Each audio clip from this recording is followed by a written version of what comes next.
Mesdames, Messieurs, bonsoir. À la une de l'actualité, cérémonie de remise de prix aux 160 nouveaux bacheliers primés. C'était ce matin au palais de Koulouba en présence du président de la transition. Le chef de l'État n'a pas manqué de leur prodiguer des conseils pour garder le cap. Le chef du gouvernement, lui, était au Centre national de coordination du mécanisme d'alerte précoce et de réponse aux risques. Sur place, il a réitéré son soutien au personnel tout en l'encourageant pour son effort. Nous parlerons également de la première promotion de l'école d'état-major des forces de sécurité. Ils sont 30 officiers supérieurs à avoir bénéficié de 7 mois de formation sur plusieurs modules. Et ouverture à Ouaga du CIAO 2024, Salon international de l'artisanat de Ouagadougou. 22 pays participent avec 700 stands dressés pour montrer le savoir-faire des artisans. Les détails avec nos envoyés spéciaux. Vendredi 25 octobre, bienvenue à tous dans la grande édition de ORTM en direction au palais de Koulouba où le président de la transition a présidé ce matin une cérémonie de remise de prix aux 160 nouveaux bacheliers, toutes séries confondues. Ils ont été primés pour leur performance scolaire au baccalauréat. Le président de la transition n'a pas manqué de prodiguer des conseils aux champions, une cérémonie suivie par Alouseni Touré. En cette veille de reprise de l'année scolaire, les autorités du pays ont à cœur de magnifier l'excellence en encourageant les plus méritants des bacheliers. Des prix et des tableaux ont été décernés aux premiers, deuxième et troisième de chaque filière. Ils sont donc au total de 160 nouveaux bacheliers à être sélectionnés et primés. Le ministre de l'Éducation nationale, s'adressant aux lauréats, a dit toute la fierté de la nation quant à leur parcours exemplaire. Vous faites, je le souligne, la fierté de notre système éducatif. Un système éducatif en pleine refondation. Chères lauréates, chers lauréats, votre sacre d'aujourd'hui intervient à un moment où notre système éducatif est à la croisée des chemins, à un moment où il a besoin d'exemples, de modèles. Vous êtes de ces modèles-là. S'exprimant au nom de ses camarades, Bintou Flamousso Diallo a promis de ne point décevoir. Nous sommes jeunes, certes, mais nous sommes conscients des défis auxquels le Mali, notre pays, fait face. Nous nous engageons à mériter l'honneur que nous est fait d'être accueillis ici ce jour. Nous ferons ici partout avec bonheur le drapeau du Mali. Vive l'école malienne. Le président de la transition, dans un hommage empreint d'espoir, a rappelé aux lauréats l'image que la nation garde de leur parcours, celle d'une jeunesse brillante et qui incarne l'avenir tout aussi brillant de notre pays. Cette consécration, dira-t-il, est le fruit de l'application des recommandations des Assises nationales de la refondation, lesquelles ont prôné une refonte de notre système éducatif. Aujourd'hui, nous nous réunissons pour célébrer une jeunesse malienne brillante, une jeunesse qui incarne l'avenir et l'espoir de notre nation. À l'occasion de cette cérémonie de remise des prix aux meilleurs élèves admis au baccalauréat de la session 2024, je tiens tout d'abord à vous féliciter chaleureusement pour votre travail, votre dévouement et vos performances remarquables.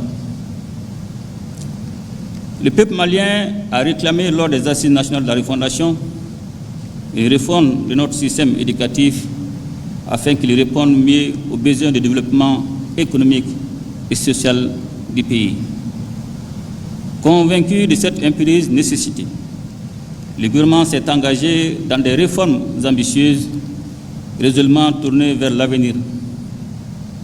Nous avons organisé les États généraux de l'éducation, déterminés à faire de notre école un outil de développement harmonieux et durable. Ce processus de transformation ne peut se réaliser sans l'engagement de tous les acteurs de l'éducation, enseignants, élèves, parents et responsables administratifs. Le document issu de ces États généraux doit servir de guide à chacun. Il est la boussole qui orientera toutes nos actions pour redonner à l'école malienne son lustre d'antan. et assurer une éducation de qualité à nos enfants. Chers lauréates, chers lauréats, vous êtes les ambassadeurs de l'excellence malienne. Votre parcours jusqu'ici a été jalonné d'efforts et de sacrifices. Et aujourd'hui, c'est l'ensemble de la nation qui reconnaît vos mérites, mais ce n'est qu'une étape.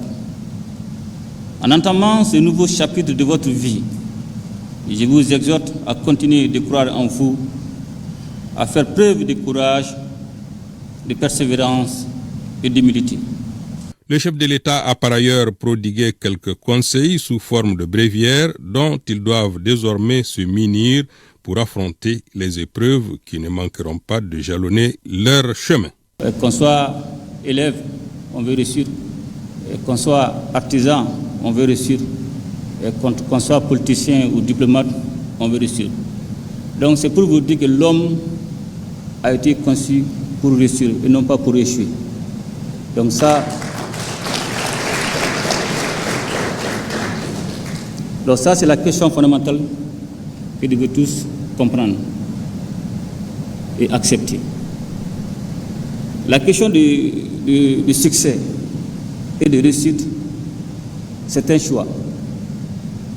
C'est un choix individuel, un choix personnel et c'est une décision personnelle pour chacun d'entre vous.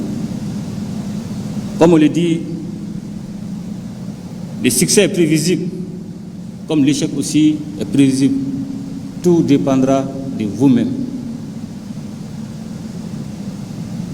Donc, pour réussir, il y a des questions fondamentales que vous devez garder à l'esprit de façon permanente. La première question, quel genre d'avenir voulez-vous réaliser? Ça, c'est la première question fondamentale qu'il faudra toujours se poser. La deuxième question, quel genre de personne voulez-vous devenir? Les réponses à ces deux questions vont vous donner une vision claire.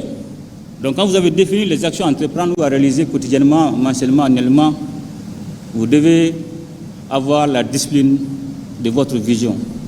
Cela veut dire de ne jamais vous écarter de votre objectif.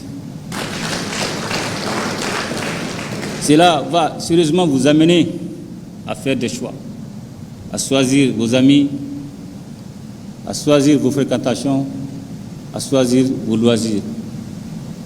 L'espoir est désormais permis que notre pays se dote de ressources humaines hautement qualifiées à même de réussir la transformation de notre société.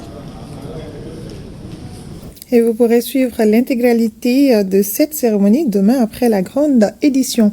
Et cette visite du Premier ministre au Centre national de coordination de mécanismes d'alerte précoce et de réponse aux risques, le chef du gouvernement est venu réitérer son soutien au centre tout en encourageant le personnel à persévérer dans l'effort. Il a aussi insisté sur l'importance de la structure dans la lutte contre l'insécurité. Reportage Mamari Koné et Aloutouri. C'est un service stratégique qui ouvre ses portes au président de son conseil d'orientation, le Premier ministre Dr Choguel Koukla Maïga. Accueilli par le colonel-major Oumar Nguizié Koulibaly et ses hommes, le Premier ministre, accompagné par certains de ses collaborateurs, a ensuite eu un cadre d'échange avec les personnels du Centre national de coordination du mécanisme d'alerte précoce et de réponse aux risques CNAP.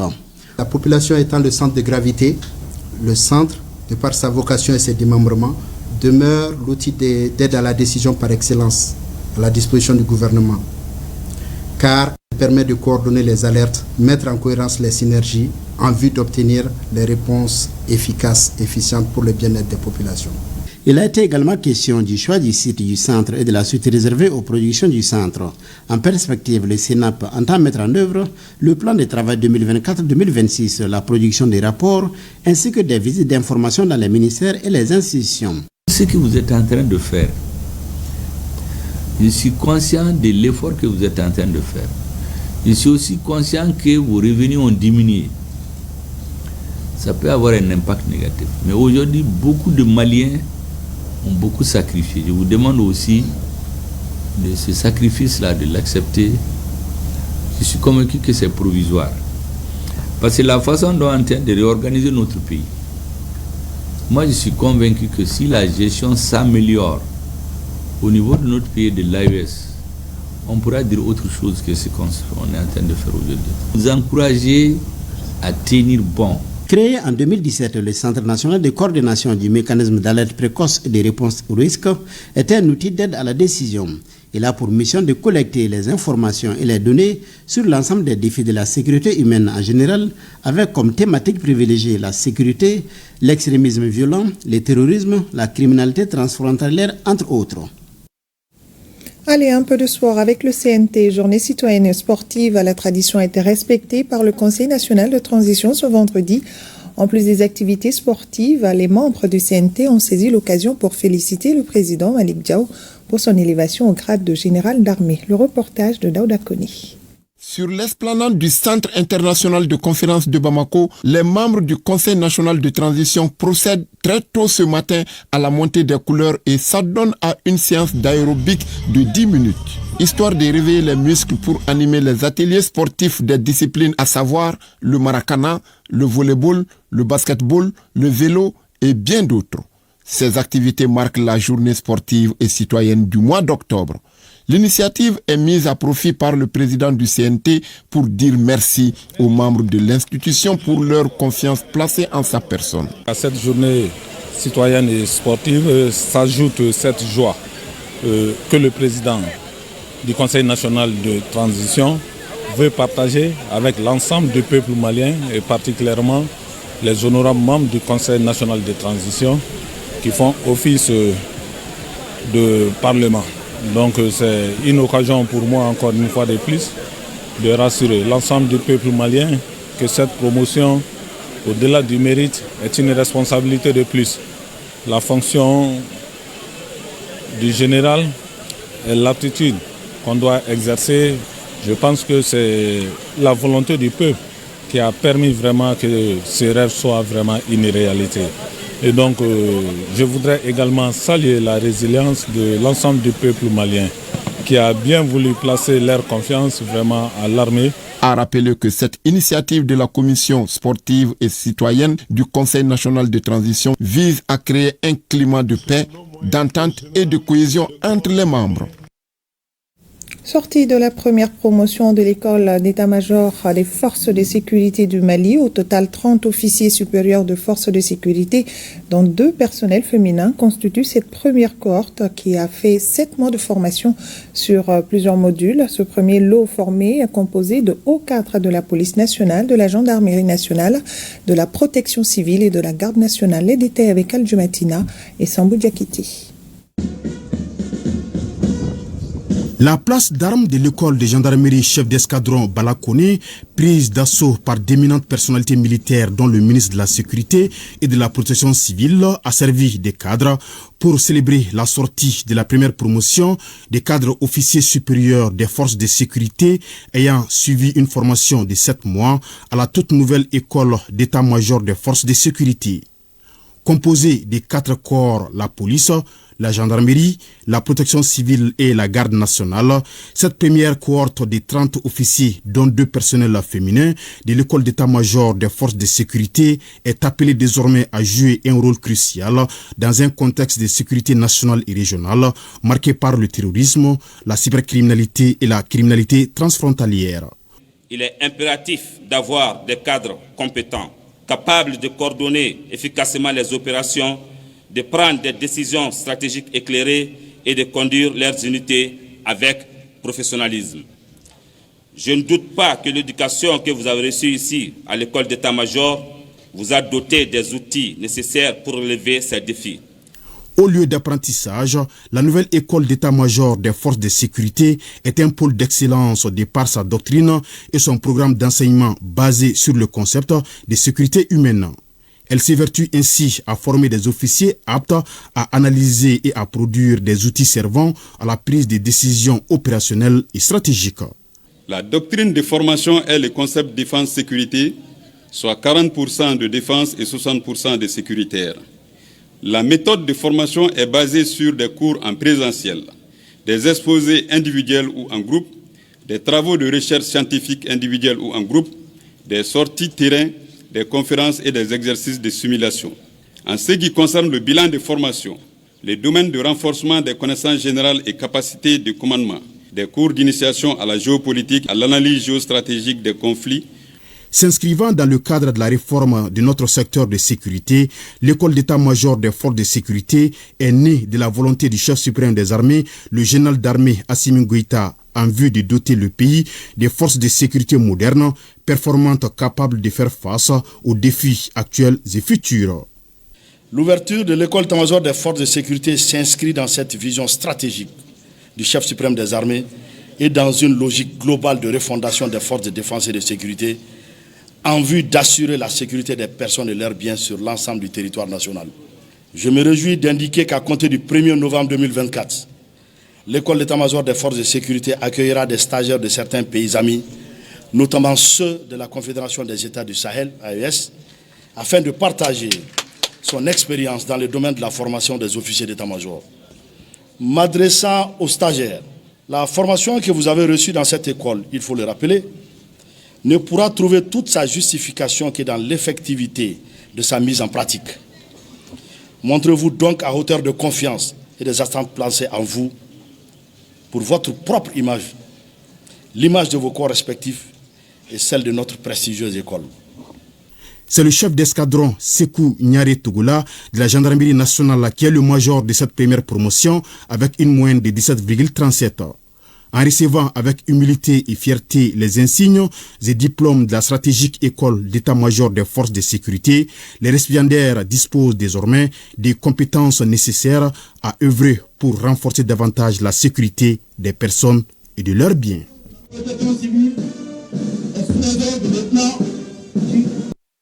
Et l'état-major général des armées informe l'opinion que dans le cadre des missions offensives de recherche et de neutralisation des groupes armés terroristes, le mardi 22 octobre 2024, des frappes aériennes ont ciblé un groupe armé terroriste au sud-ouest de Boujbéa, dans la région de Tombouctou. Ces frappes ont détruit un pick-up de logistique avec à son bord certains responsables terroristes longuement recherchés et suivis dans le secteur. Les premiers indices de l'exploitation des frappes confirment la neutralisation de Mohamed Ould Labat, un grand logisticien et émissaire du chef de la Katiba de Tombouctou, Abdul Latif Al-Ansari, chef des opérations du secteur de Zouéra. L'état-major général des armées rassure que la recherche et la neutralisation des terroristes continuent. Parlons également de la fin de formation à l'intention des chauffeurs, secrétaires et assistants administratifs de la présidence. Le but est pour une mise à niveau du personnel concerné. Les participants viennent de recevoir leur attestation. Le compte-rendu est signé Boubacar Bablintouri. Une centaine d'agents composés de chauffeurs, de secrétaires et assistants administratifs de la présidence ont pris part à cette session de formation. 3 jours durant, ils se sont familiarisés principalement avec des modules comme l'amélioration des performances des secrétaires et assistants en relations publiques, l'éthique et la déontologie du chauffeur, les techniques d'entretien et de sécurité du véhicule. Une initiative de la présidence et son partenaire du cabinet Bekdi.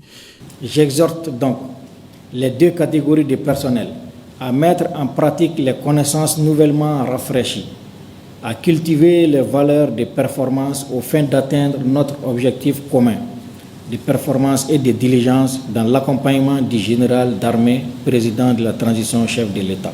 Les participants et les participantes ont posé des questions, ont contribué avec leur propre expérience, ont partagé leur vécu quotidien et ont assisté aux travaux de groupe et aux travaux individuels de la façon la plus transparente possible, parce que c'est ça la consigne que je leur ai donnée. J'ai dit qu'il faut être franc.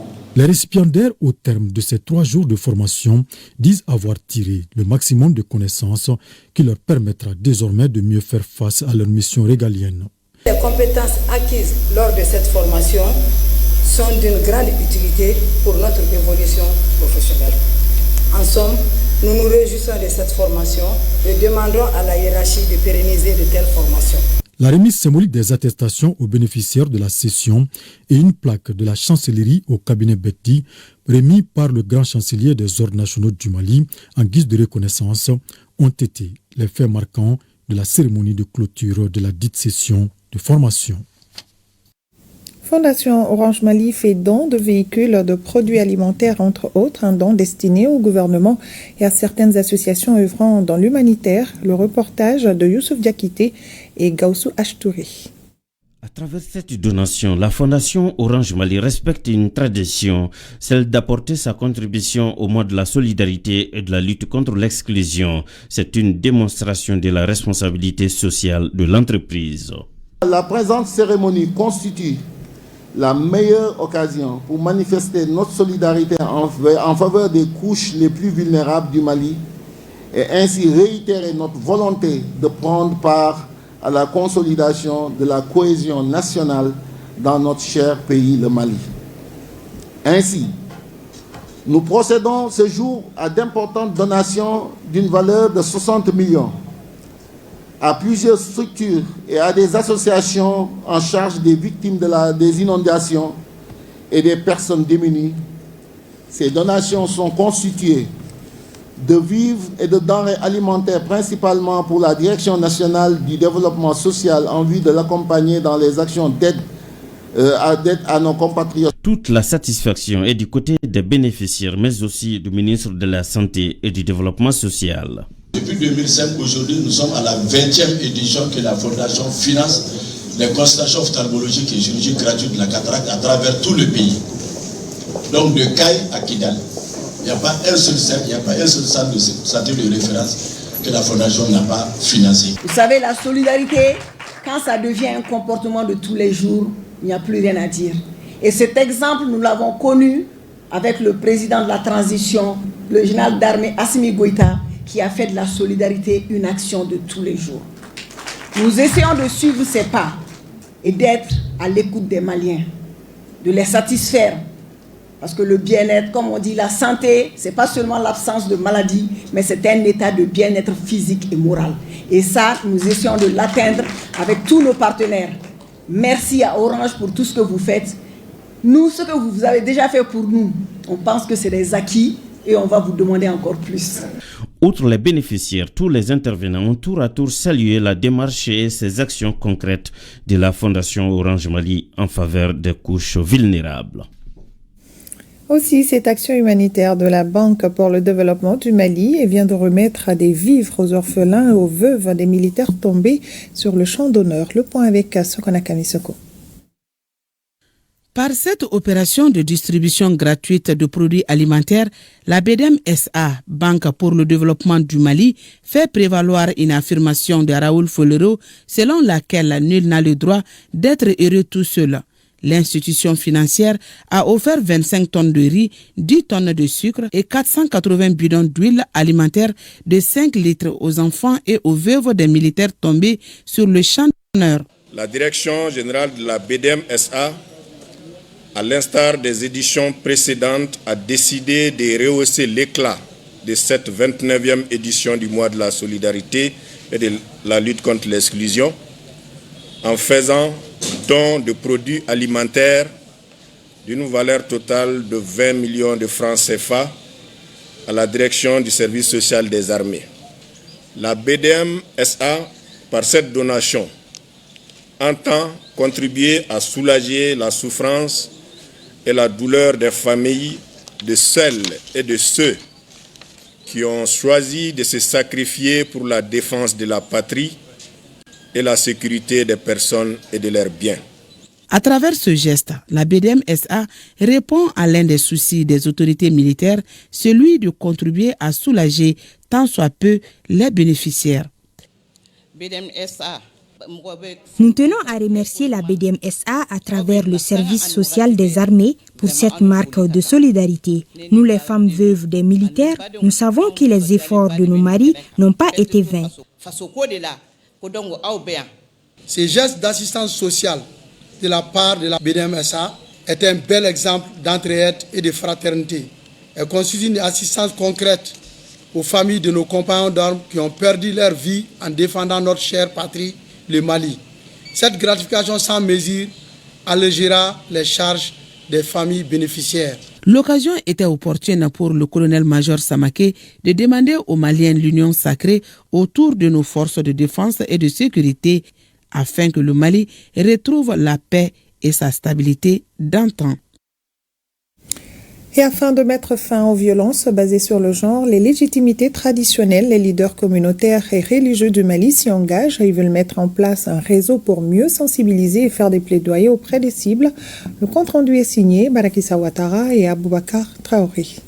Plus de 15 000 cas de VBG ont été rapportés en 2023, dont 96% concernent les femmes et filles selon le système de gestion d'information sur les violences basées sur le genre. Pour inverser cette tendance, les leaders traditionnels et religieux ont donc décidé de s'impliquer davantage dans les activités de mobilisation communautaire, de sensibilisation et de plaidoyer en faveur de l'élimination des violences basées sur le genre.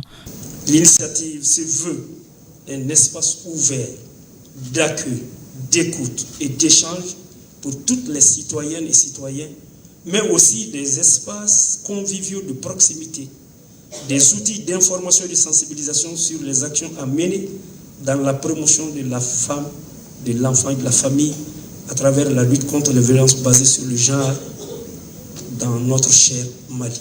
La mise en place du réseau national des légitimités traditionnelles des leaders communautaires et religieux a été fortement encouragée par ONU Femmes et l'ambassade de l'Allemagne. Au niveau régional, au niveau Afrique, ONU Femmes s'est engagée à travailler avec les chefs traditionnels et religieux qui sont les garants des cultures et des mœurs au sein des sociétés.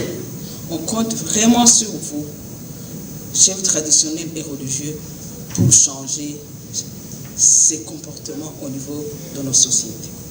Eu égard à la place que vous occupez, chef traditionnel, dans les traditions et dans les us et coutumes, il est opportun d'impliquer davantage en faveur de l'équité genre. Pour la ministre de la Promotion de la Femme, de l'Enfant et de la Famille, la création d'un tel réseau est un espoir.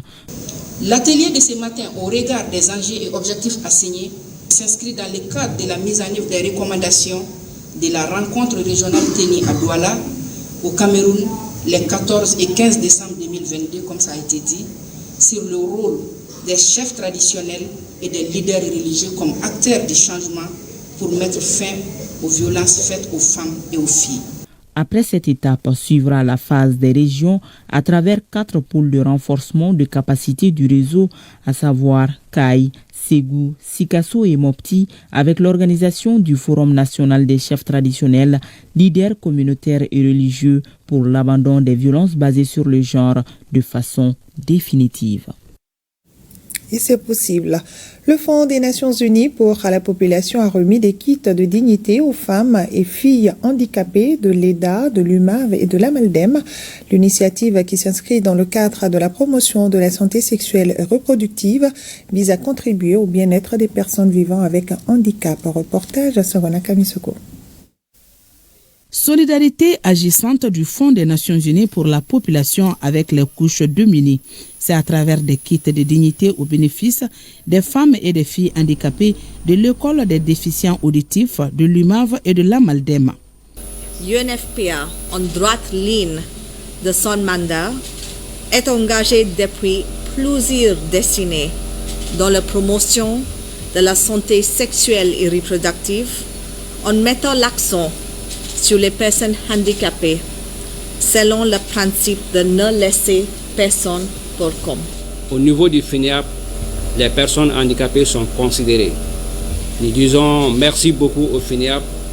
À travers ce geste de donation également, ce Fonds des Nations Unies veut montrer à l'ensemble des Maliens que si chacun de nous pouvait donner un peu de ce qu'il a, l'humanité serait en paix. À travers ce geste, l'Organisation mondiale répond à l'un des soucis des autorités, celui de contribuer à l'amélioration des conditions de vie des femmes et des filles vivant avec un handicap. Depuis quelques années, le partenariat entre le ministère de la Santé et du Développement social et le Fonds des Nations Unies pour la population UNFPA s'est renforcé à travers les activités de mise en œuvre des études sur les handicaps Et je salue particulièrement l'UNFPA pour cette initiative qui s'inscrit parfaitement dans ce cadre et qui est la remise de 200 kits d'hygiène menstruelle et de 100 kits de dignité.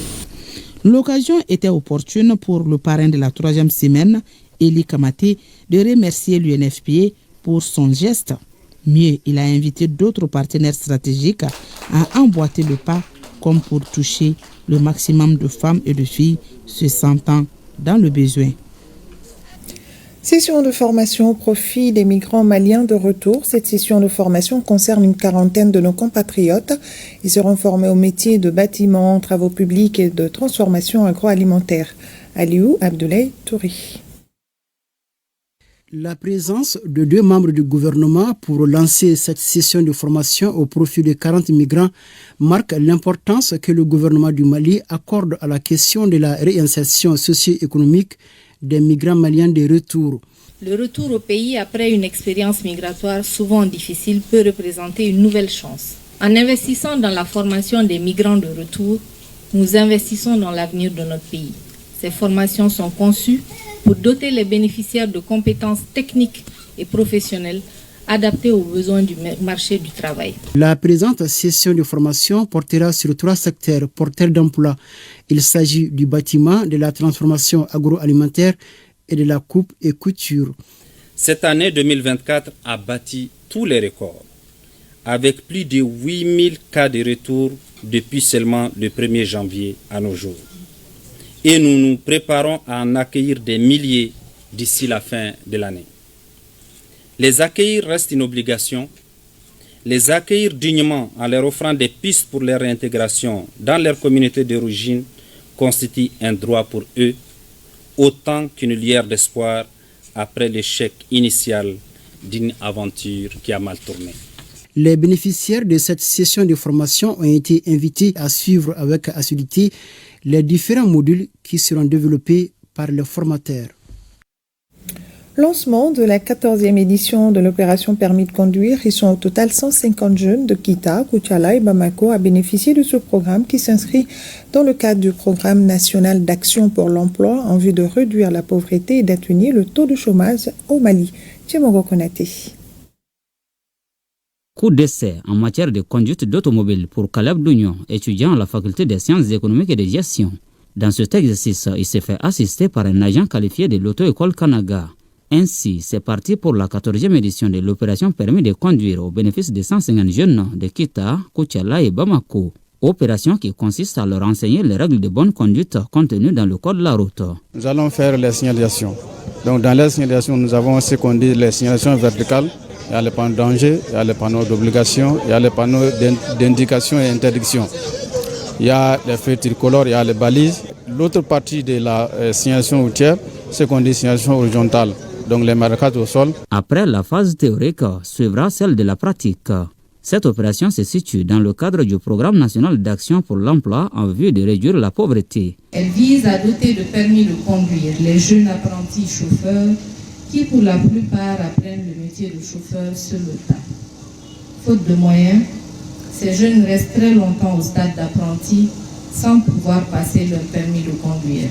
Il s'agit à travers les différentes activités de traduire la volonté de son Excellence, le général d'armée Assimi Goïta, président de la transition, chef de l'État de la République du Mali, celle de favoriser la promotion et la création d'emplois des couches vulnérables. Pour ce qui concerne les frais d'inscription, de formation et d'examen pratique pour la délivrance du permis de conduire, ils sont assurés par le budget d'État.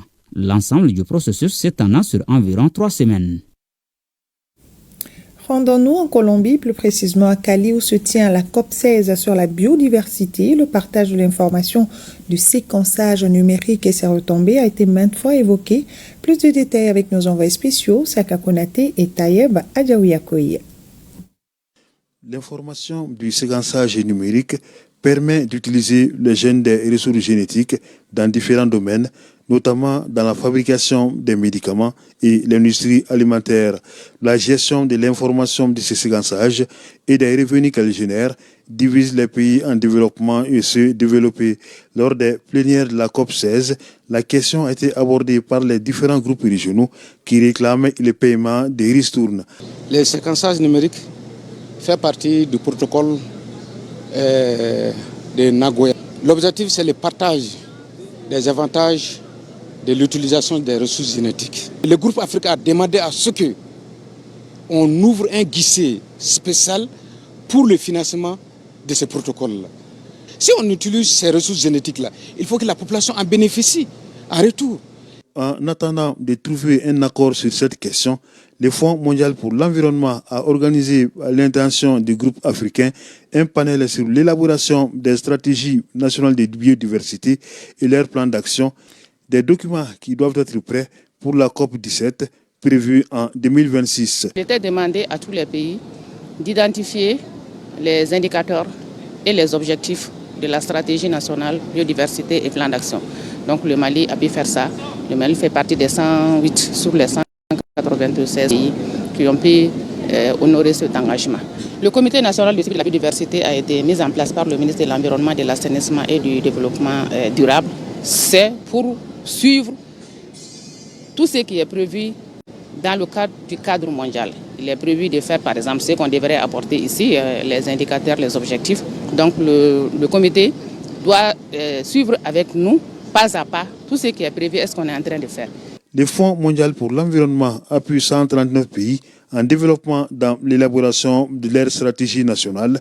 En organisant ce panel, les femmes voulaient expliquer au groupe africain les conditions à remplir pour bénéficier de cet appui technique et financier. Je le disais dans les titres, ouverture ce vendredi de la 17e édition du Salon international de l'artisanat de Ouagadougou, SIAO 2024. Les artisans venus de plus de 22 pays d'Afrique ont répondu à ce grand rendez-vous. 700 stands sont érigés pour exposer le savoir-faire des artisans. Le thème de cette édition est artisanat africain, entrepreneuriat des jeunes et autonomisation. Le Mali et le Niger sont les invités spéciaux. La délégation malienne est conduite par le ministre de l'Artisanat, de la Culture, de l'Industrie hôtelière et du Tourisme et le ministre de l'Industrie et du Commerce.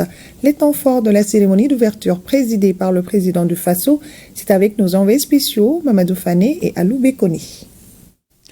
Les artisans de plusieurs pays d'Afrique à Ouagadougou à l'occasion de la 17e édition du Salon international de l'artisanat SIAO.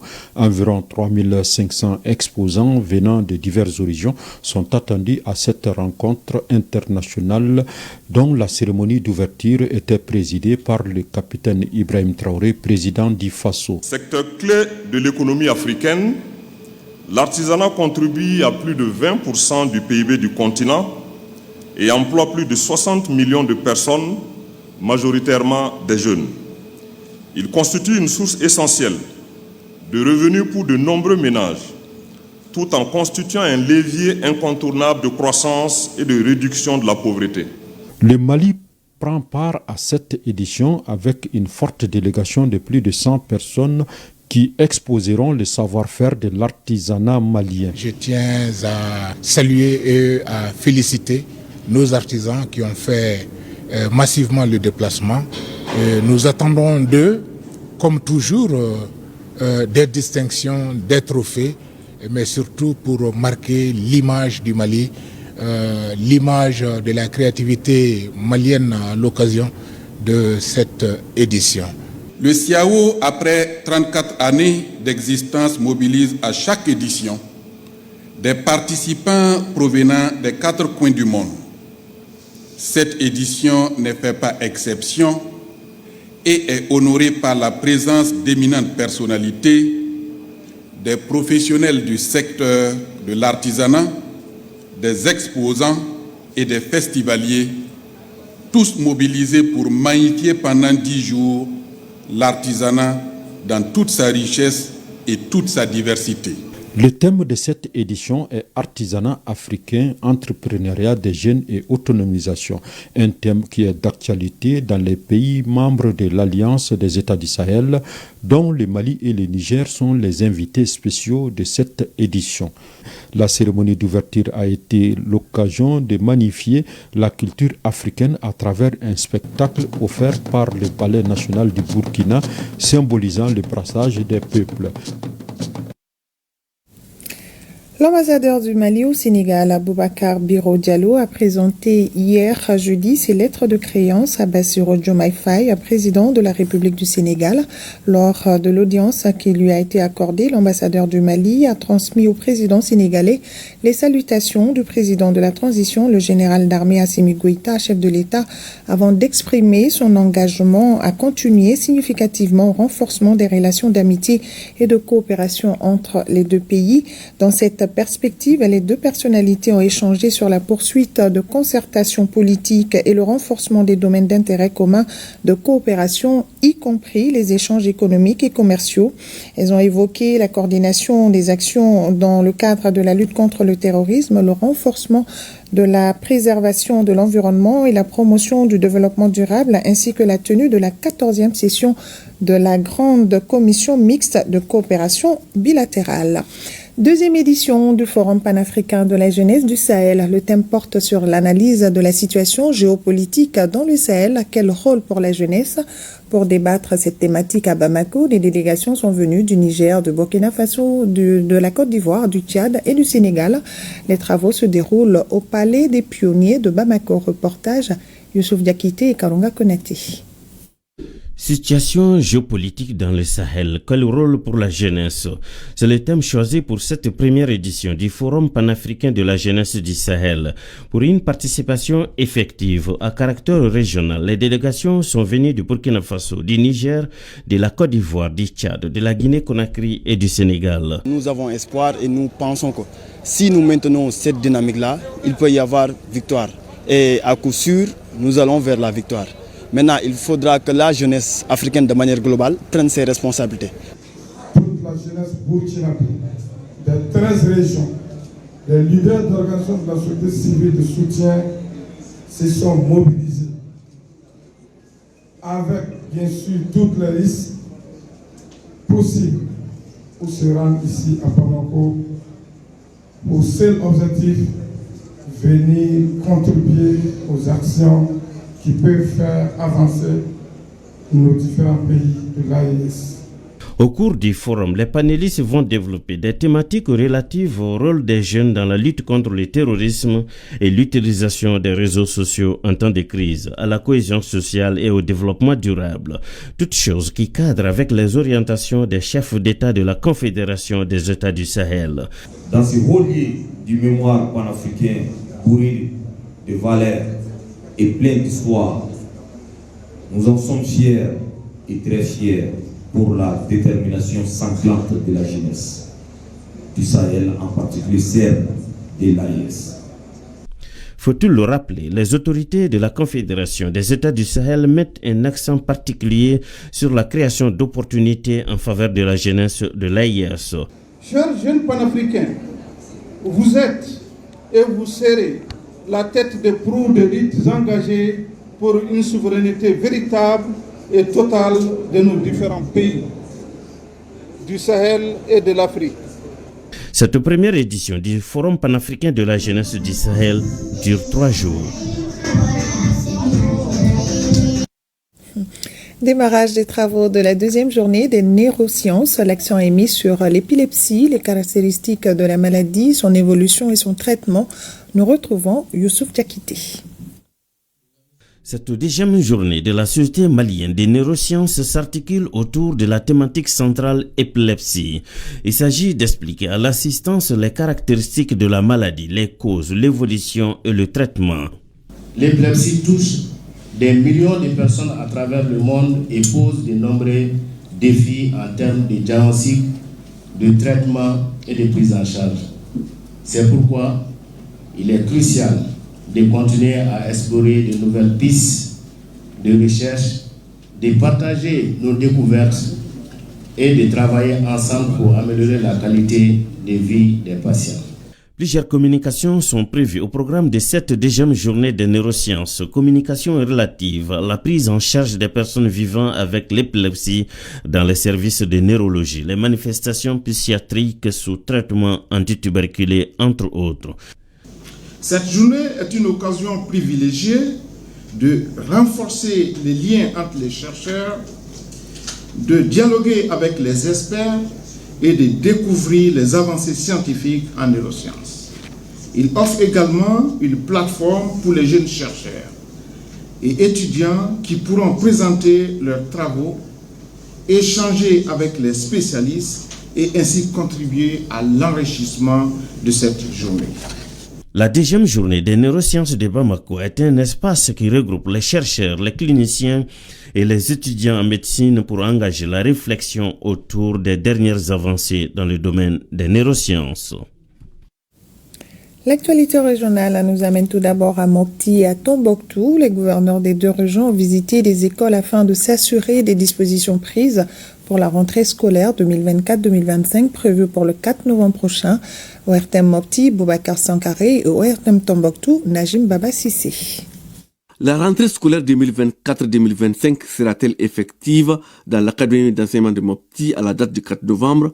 Pour répondre à cette question, le gouverneur de la région de Mopti, accompagné des acteurs de l'école et des partenaires, a visité quelques écoles pour faire une évaluation de la situation.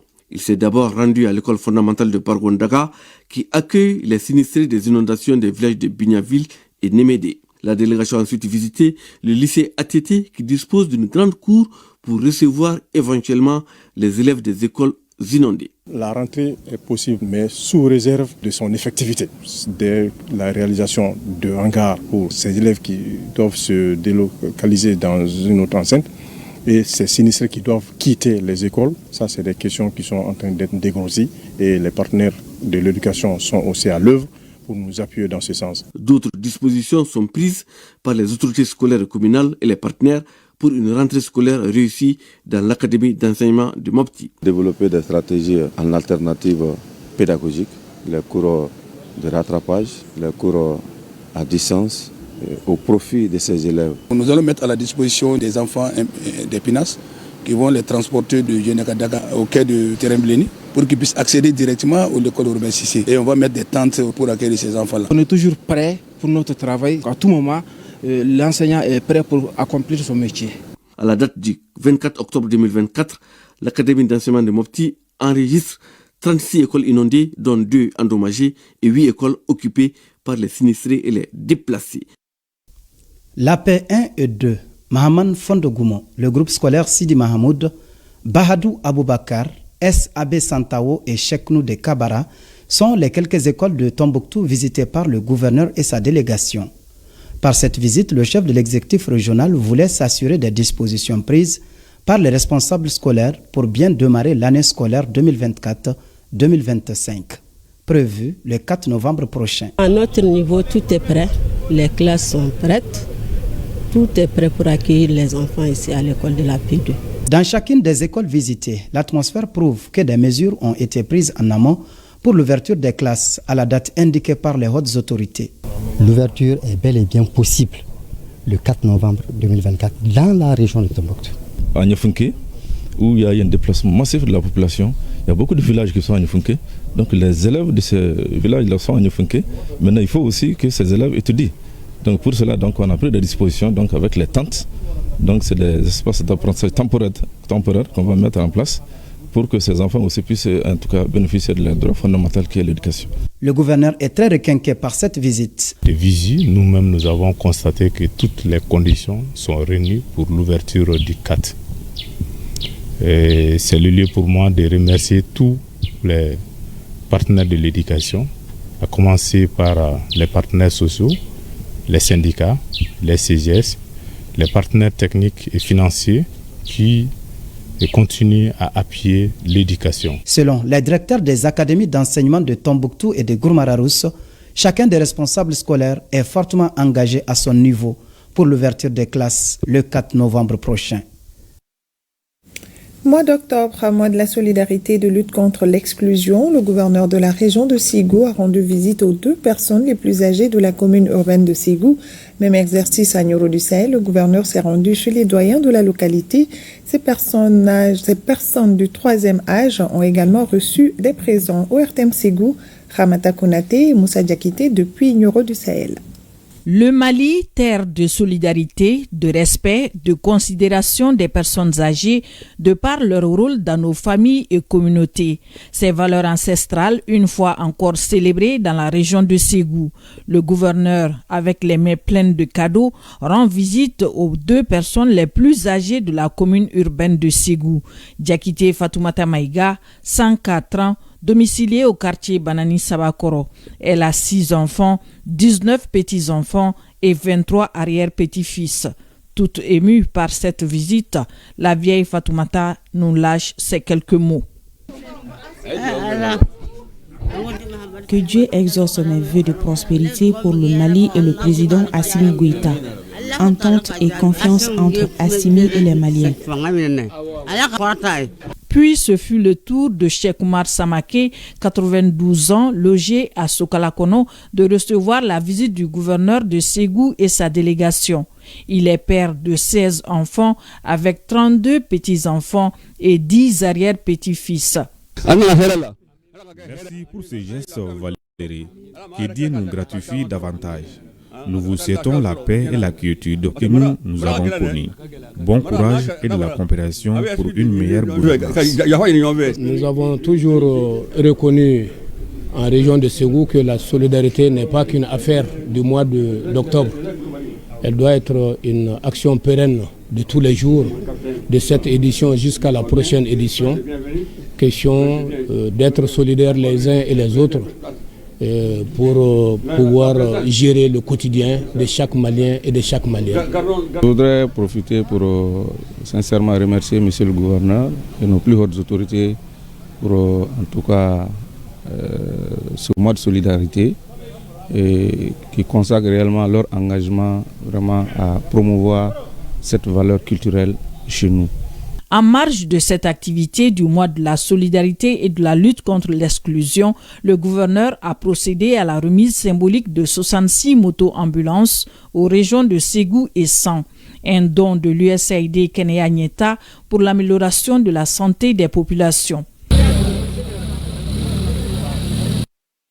Madame Setan Sidibé, 99 ans, habitant le quartier Tichit, Mama Ouleyba, 98 ans, et Baba Dibassi, 97 ans, tous du quartier Diaka, sont les plus âgés de Nioro. Dans le cadre du mois de la solidarité et de la lutte contre l'exclusion sociale, elles ont reçu la visite du gouverneur de la région qui n'est pas venu les mains vides. Au nom des plus hautes autorités du pays, le général de brigade Ali Anadji a remis à chacune de ces personnes âgées une enveloppe symbolique. Le chef de l'exécutif régional a profité de cette visite pour remettre un important lot de vivres aux veuves et femmes chefs de ménage victimes des inondations. Et dans la société, les enfants et les femmes constituent les personnes vulnérables, mais parmi elles aussi se trouvent d'autres qui sont encore plus vulnérables. Ça, c'est le cas des femmes veuves. Pensez particulièrement à ces femmes encore plus vulnérables parmi les vulnérables, vraiment nous agrée et nous va droit au cœur. Et j'en suis certain que les bénédictions qu'elles ont formulées ici pour le pays et nos autorités et serviront et renforceront davantage notre pays.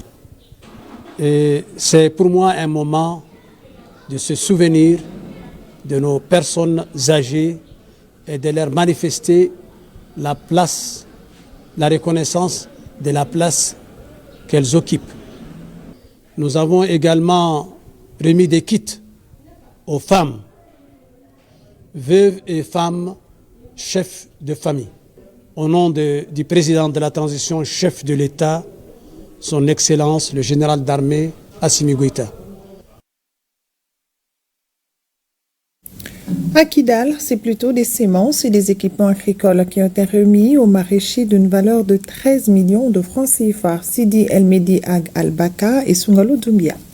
À Kidal, cérémonie de remise de semences et équipements agricoles aux maraîchers de la 8e région, financée par le DDRK Développement durable dans la région de Kidal et exécutée par la DRA. La dite cérémonie a été présidée par le chef de l'exécutif régional en présence de plusieurs acteurs de la société civile. Notre partenaire DDRK, qui est quand même un partenaire, depuis que nous sommes là, j'ai suivi partout ses interventions. Donc au nom de toute la population de la région de Kidal, nous vous remercions. Nous vous demandons encore de faire d'autres efforts pour la région. En termes du matériel et des semences, le projet a coûté 13 millions de francs CFA pour 200 bénéficiaires. Nous allons remonter les défis ensemble. Ensemble, travaillons ensemble, parce qu'on va vous donner les semences, on ne va pas vous laisser tranquille. Il y aura un mécanisme de suivi. Tous ceux qui bénéficieront, on va vous suivre pas à pas. Et au terme, qu'on ait une bonne production. Donc nous remercions vraiment, très sincèrement, notre gouverneur, le DDRK, qui n'a jamais ménagé aucun effort pour venir en appui aux maraîchers de Kidal. Et ceci s'explique à travers la formation, à travers la remise d'aujourd'hui et des actions qui ont eu lieu bien avant. Et nous espérons que d'autres actions suivront. Une initiative du DDRK appréciée à sa juste valeur car elle va contribuer sans aucun doute au développement de la 8e région administrative du Mali. La foire du numérique, 5e édition, c'est à Koulikoro. Pour cette édition, le thème retenu est « Effet de la digitalisation sur la rentabilité et la pérennisation des productions agro-silvopastorales », un espace d'échange entre les jeunes promoteurs de start-up et des acteurs de développement du secteur rural. Reportage Djemba Moussa Konaté. Au cours de cette foire du numérique agricole, Agrivision Sahel présente aux participants et au monde rural 7 solutions numériques qui soutiennent le développement de l'agriculture au Mali. La foire du numérique agricole est aussi un espace de réseautage et de rencontres entre l'offre et la demande en matière de digitalisation. Quand on regarde l'écart entre la première édition de cette solution numérique, aujourd'hui à 57 solutions numériques pour soutenir l'agriculture malienne, nous disons que c'est salutaire et c'est des résultats avec lesquels nous pouvons se glorifier. Et ensuite, on regarde aujourd'hui, il y a plus de 530 agriculteurs qui utilisent, qui croient à ces solutions numériques. C'est des solutions numériques faites par des jeunes start-up maliens et en langue locale. Conscient de l'impact des technologies numériques dans le développement du secteur agro-silvopastoral, du Conseil régional de Koulikoro considère la promotion de ces solutions comme une priorité. Le partenaire financier s'est dit fier des avancées notoires enregistrées par la foire du numérique agricole. Pour lui, le partenariat a permis de former des entrepreneurs, de financer des innovations locales et de créer un véritable réseau de soutien pour les acteurs du monde agro-silvopastoral malien. Soyez assurés que la Belgique va continuer à soutenir ces efforts, car nous croyons fermement qu'un secteur agricole prospère est la clé d'un développement inclusif et durable. Continuons sur cette lancée pour bâtir un Mali connecté, innovant et résilient. La foire du numérique pour le développement agro-silvopastoral est aussi l'occasion de réduire la fracture numérique en zone rurale, mettant ainsi en avant des solutions accessibles aux agriculteurs, même les plus éloignés des centres urbains. Nous devons faire en sorte que les innovations profitent à tous, en particulier aux petits producteurs qui sont souvent les plus vulnérables. La remise des prix aux meilleurs développeurs de solutions et la visite d'une 50aine de stands installés au centre Anna de Koulikoro ont marqué la cérémonie d'ouverture de la foire du numérique agricole. Nous restons à Koulikoro pour parler de la montée des eaux qui est alarmante. La région a enregistré 50 cas d'inondation pour plus de 8000 sinistrés pour cette saison des pluies. Nous restons avec Djemba Moussa Konaté. À la date du 1er octobre 2024, au niveau de la station hydrométrie de Koulikoro, le niveau d'eau observé à la côte est de 650 cm à l'échelle contre 463 cm en 2023 à la même période. Selon les spécialistes, la situation hydrologique actuelle est alarmante. Elle est caractérisée par la montée spectaculaire des eaux. La situation hydrologique actuelle est très alarmante. Elle est caractérisée par une montée spectaculaire des eaux. Cette montée s'explique par des apports d'eau qui sont drainés depuis la partie du bassin du Niger qui couvre la Guinée. Pour le chef des Somono de Koulikoro, c'est la troisième grande inondation que Koulikoro ait connue. La création des quartiers Plateau 1, 2 et 3 tire son origine de la première grande inondation qui remonte vers 1960.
Pour informer et sensibiliser le maximum sur les risques liés à l'habitation du lit du fleuve. Il y a l'eau dans plusieurs maisons, plusieurs familles.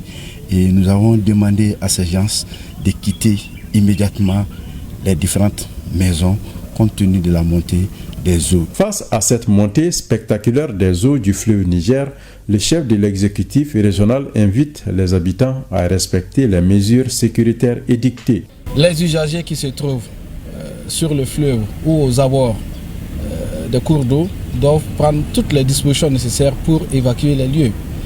Et il appartient également aux unités de la protection civile et aux services techniques de prendre des dispositions urgentes et de prépositionner les unités d'intervention au profit des populations sinistrées. Ceux qui sont sur le fleuve, les exploitants des sables et puis les pêcheurs doivent prendre toutes les dispositions afin d'éviter les cas de chavirement de pirogues, les cas de noyade. Le colonel Sanogo salue les initiatives en cours pour soutenir les sinistrés de la région.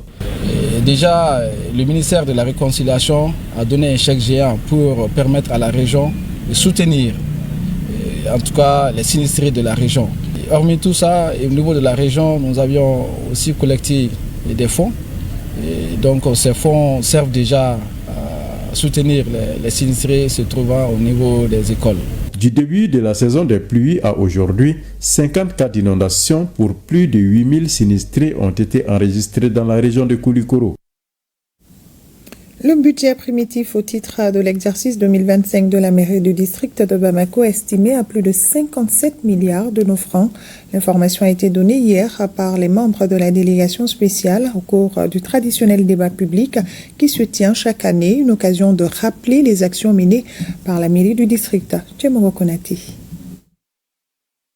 Des actions de grande envergure pour embellir la ville de Bamako. Une nouvelle dynamique à l'initiative de la délégation spéciale déployée depuis janvier dernier pour conduire les affaires de la mairie du district. Il s'agit là d'une dynamique de rupture avec le système classique. L'équipe d'urgence a ramassé et évacué un volume de 11 260 mètres cubes d'ordures. Concomitamment, 3 dépôts de transit sont évacués en permanence par la DSUVA. Il s'agit des dépôts de transit de Darslam, Djezel, Sogonafi et Koulouba. En plus, la DSUVA collecte des ordures avec des camions sur 2 points, à savoir le marché de Dabanani, sur le boulevard du Peuple, matin et soir, et l'ex-maison de combattants et le marché de Médine.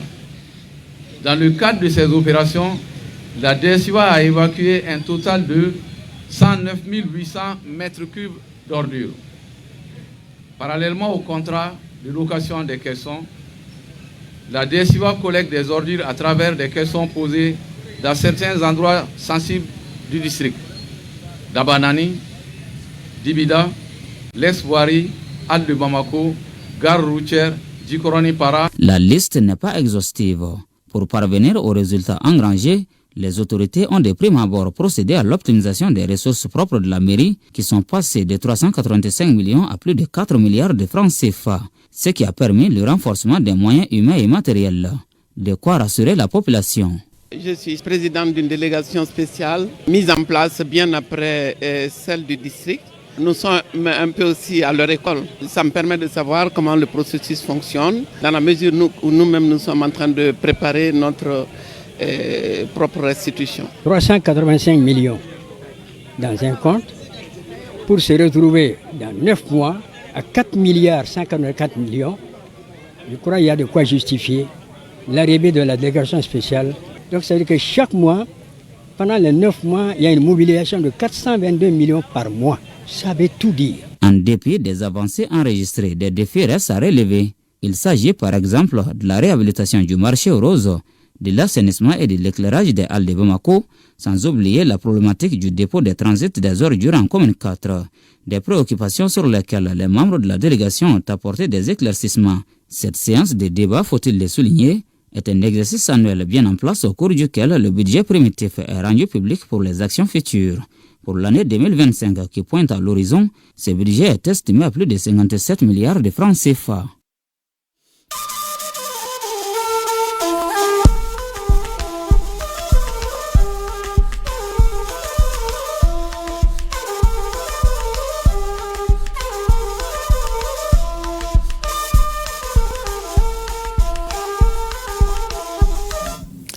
Actualité AS nous amène au Niger. Bulletin d'intervention des forces de défense et de sécurité dans leur mission de sécurisation du territoire nigérien de 20 au 23 octobre 2024. Commentaire Awa Maman. Dans la région de Tillabéri, sur la rive droite du fleuve Niger, sous la supervision de l'état-major tactique de l'opération NIA, les unités se mobilisent avec véhémence dans la lutte contre les forces hostiles qui assaillent la quiétude des populations. Les patrouilles menées en début de cette semaine ont consisté à des séries de bouclages suivies de fouilles de certaines localités suspectées d'abriter des groupes criminels. En effet, ces opérations ont permis d'interpeller à Tamou un brigand en possession de pièces de rechange d'engins à 2 roues, puis de saisir dans les environs de Blundjunga des effets appartenant aux criminels. Parmi le matériel confisqué figurent des téléphones portables ainsi que des adresses inscrites sur des bouts de papier. En parallèle, suite à un vol de bétail survenu aux abords de Bankilare, la réaction prompte d'une unité a visé à contraindre les ravisseurs à s'exfiltrer, permettant de récupérer l'intégralité des animaux. Toujours dans l'ouest du pays, dans le cadre de l'opération Al-Mahaw, cette semaine, les activités opérationnelles ont abouti à l'interpellation de plusieurs individus en connivence avec des groupes criminels opérant dans la zone. En effet, sur exploitation de renseignements de sources concordantes, les éléments de la brigade d'Ayourou ont réussi à capturer le dimanche 20 octobre dernier 5 individus receleurs de bétail volé. Ils ont été pris avec 13 têtes de gros ruminants antérieurement volés dans la zone de Hourara en territoire malien.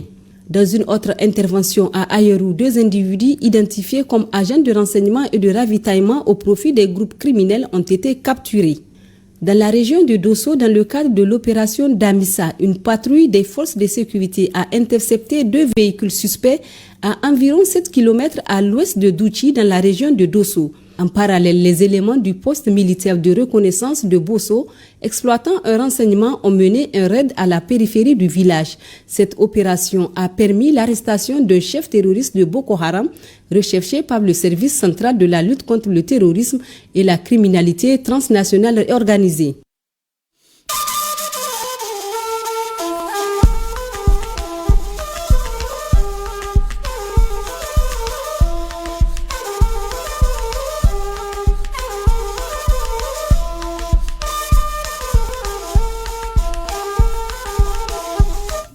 Suite à l'élévation au grade de général d'armée de président de la transition et l'élévation au grade supérieur de 10 autres officiers, l'Union malienne du Rassemblement démocratique africain, le mouvement La Sentinelle, l'Union nationale des associations des femmes musulmanes, le mouvement Mali Espoir, tous leur réitèrent leur soutien indéfectible. Et c'est la fin de cette édition. Merci à toute la rédaction et merci à vous de l'avoir suivi. Au plaisir de vous retrouver demain, même heure, même plateau, Dieu voulant. Ne vous attardez pas sur le passé, ne rêvez pas au futur. Concentrez votre esprit sur le moment présent, conseil de nos grands-pères. Bonne fin de soirée à tous.